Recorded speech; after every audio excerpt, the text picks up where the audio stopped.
Hello दोस्तों, welcome back our YouTube channel यूबी क्यूटर्स स्टडी। कैसे हैं आप सभी लोग? उम्मीद करते हैं कि आप लोग अच्छे होंगे। तो दोस्तों, आज हम लोग हिस्ट्री के 10 महत्वपूर्ण क्वेश्चन का प्रैक्टिस सेट 69 करेंगे। इसके पहले हम लोगों ने 68 कर लिया है। और दोस्तों, ये जो हिस्ट्री का जो ये सीरीज चल रहा है, ये जो प्रैक्टिस सेट चल रहा है, ये हमारे जो एग्ज़ाम हैं, जैसे एसएससी हुआ, रेलवे हुआ, बैंक, पीसीएस तक के लेवल का और वनडे लेवल का, ये सब सारे एग्ज़ाम के लिए ये हमारे जो क्वेश्चन हैं बहुत ही महत्वपूर्ण हैं। इसीलिए आप इसका जो सीरीज चल रहा है, इसको आप लोग ज़रूर कर लीजिए। ये हमारे एग्ज़ाम के लिए बहुत ही महत्वपूर्ण है। यहाँ से क्वेश्चन आपको एग्ज़ाम में देखने को ज़रूर मिलेंगे। तो आइए हम लोग शुरू करते हैं। हमारा पहला जो क्वेश्चन है वह है, सूची 1 को सूची 2 के साथ सुमेलित कीजिए। यानी कि इसमें सूची 1 दिया गया है और सूची 2 दिया गया है। दोनों में कुछ सूचनाएं दी गई हैं जिसको एक दूसरे से मेल करना है। तो इसमें दोस्तों मुख्य रूप से गौतम बुद्ध की बात की गई है। तो इसमें जो गौतम बुद्ध थे, उनके पिता का नाम शुद्धोधन, यानी कि इसका जो है 1 से मिलन होगा। और महामाया की अगर बात करें तो ये बुद्ध की माता जी थी, तो ये बी का 2 होगा। और बुद्ध की जो मौसी थी, उनका नाम महाप्रजापति गौतमी था, यानी कि सी का 3 होगा। और जो बुद्ध की पत्नी थी, उनका नाम यशोधरा था, यानी कि डी का जो है ए होगा। इस तरह से अगर हम इस क्वेश्चन के सही ऑप्शन की बात करें तो इसका सही ऑप्शन हो जाएगा ऑप्शन ए, 1, 2, 3 और 4। दोस्तों, हम गौतम बुद्ध के बारे में कुछ बेसिक चीज़ें जान लेते हैं जो हमारे एग्जाम के लिए बहुत ही महत्वपूर्ण हैं। तो अगर हम इसमें गौतम बुद्ध की बात करें तो जो गौतम बुद्ध थे, वे जो है बौद्ध धर्म के संस्थापक थे। उन्होंने बौद्ध धर्म की स्थापना की थी। और अगर हम गौतम बुद्ध के जन्म की बात करें तो इनका जो जन्म हुआ था वह हुआ था 563 ईसा पूर्व में हुआ था। और कहाँ हुआ था? तो ये जो है लुम्बिनी नामक स्थान पर हुआ था, जो नेपाल में पड़ता है। और दोस्तों, जैसा कि इनके जो बचपन का नाम है, गौतम बुद्ध के बचपन का नाम सिद्धार्थ था। क्या था? सिद्धार्थ। ठीक है। और दोस्तों, इनके पिताजी का नाम हमें पता ही है, जो है शुद्धोधन था। और माता जो है महामाया थी, या फिर इन्हीं का नाम महादेवी भी था, महादेवी था। दोस्तों, गौतम बुद्ध के जन्म से 7वें दिन इनकी माता की जो है मृत्यु हो गई थी। इनकी माता की मृत्यु हो गई थी, इसीलिए इनका जो है पालन पोषण इनकी मौसी ने किया था। इनकी मौसी का नाम क्या है? प्रजापति गौतमी। इसीलिए जो इनके जो है इनकी जो बायोग्राफी है उसमें इनके मौसी का नाम आता है।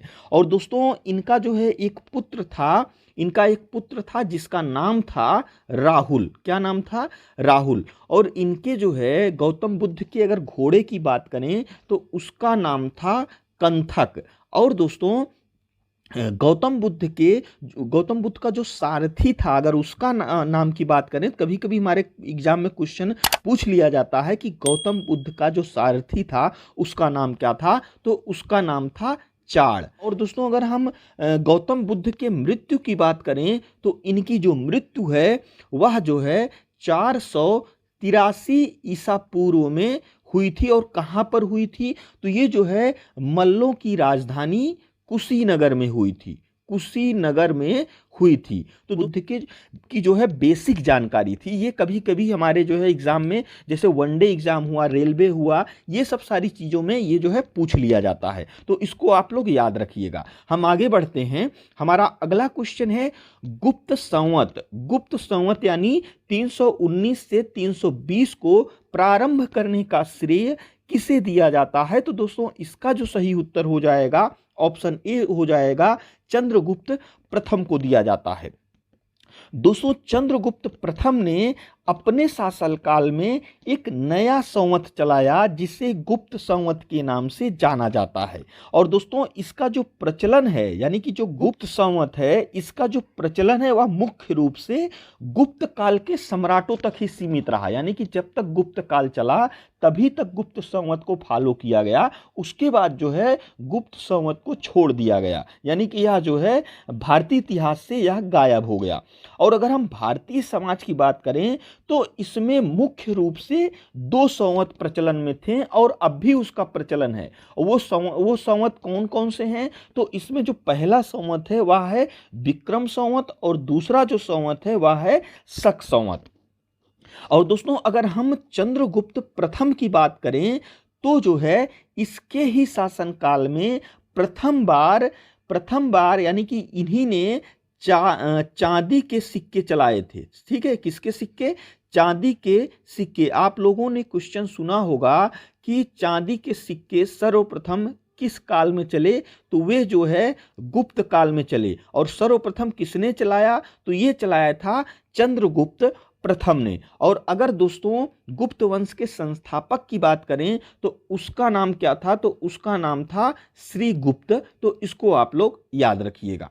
हमारा अगला क्वेश्चन है, सिंधुकालीन सभ्यता की मुख्य खाद्यान्न फसल कौन सी थी? तो दोस्तों इसका जो सही उत्तर हो जाएगा ऑप्शन बी हो जाएगा, गेहूं और जौ थी। और दोस्तों अगर हम कपास की बात करें तो इसका जो है सबसे प्रथम बार जो इसकी खेती है वह जो है कब की गई? तो वह जो है इसी काल में की गई। यानी सिंधुकालीन सभ्यता में ही प्रथम बार कपास की खेती की गई। हमारा जो अगला क्वेश्चन है वह है, निम्नलिखित मुगल बादशाहों में किसने अपनी आत्मकथा फारसी में लिखी? तो दोस्तों इसका जो सही उत्तर हो जाएगा ऑप्शन सी हो जाएगा। ये जो है जहांगीर ने लिखी थी। किस भाषा में? फारसी भाषा में। और अगर हम इसमें बाबर की बात करें तो बाबर ने जो अपनी आत्मकथा लिखी थी वह किस में लिखी थी? तो इसने जो है तुर्की भाषा में लिखी थी। किस में लिखी थी? तुर्की भाषा में। ठीक है। और अगर हम अकबर की बात करें दोस्तों तो अकबर की जो आत्मकथा है अकबरनामा ये जो है किसने लिखा था? तो इसके जो लेखक थे वह थे अबुल फजल। कौन थे? अबुल फजल। और दोस्तों ये जो है अकबर का जो आत्मकथा है यह 3 भागों में था, प्रथम, द्वितीय और तृतीय। इसमें दोस्तों जो प्रथम भाग था इसमें मुख्य रूप से अकबर का जो प्रारंभिक जीवन था उसका उल्लेख किया गया था। और दोस्तों द्वितीय में अकबर के राज्याभिषेक से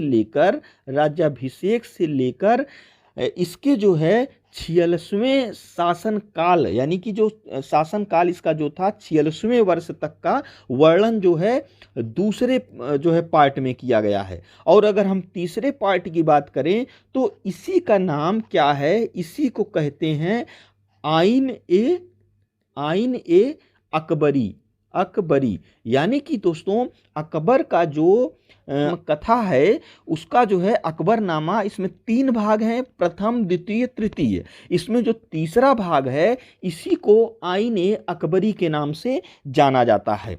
और अगर हम औरंगजेब के आत्मकथा की बात करें तो इसका नाम था आलमगीरनामा। क्या नाम है? आलमगीरनामा।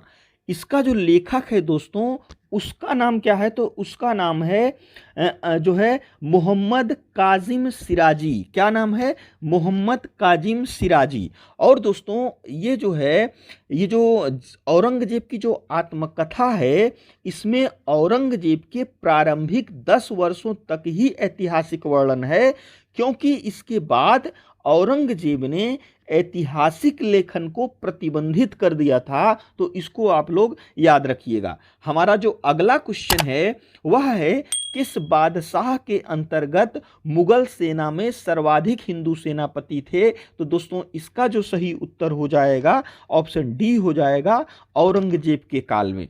हमारा अगला क्वेश्चन है, ईस्ट इंडिया कंपनी के नेतृत्व में रॉबर्ट क्लाइव का उत्तराधिकारी निम्नलिखित में से कौन था? तो दोस्तों इसका जो सही उत्तर हो जाएगा ऑप्शन सी हो जाएगा, वारेन हेस्टिंग्स था। और दोस्तों अगर हम रॉबर्ट क्लाइव की बात करें तो ये जो है रॉबर्ट क्लाइव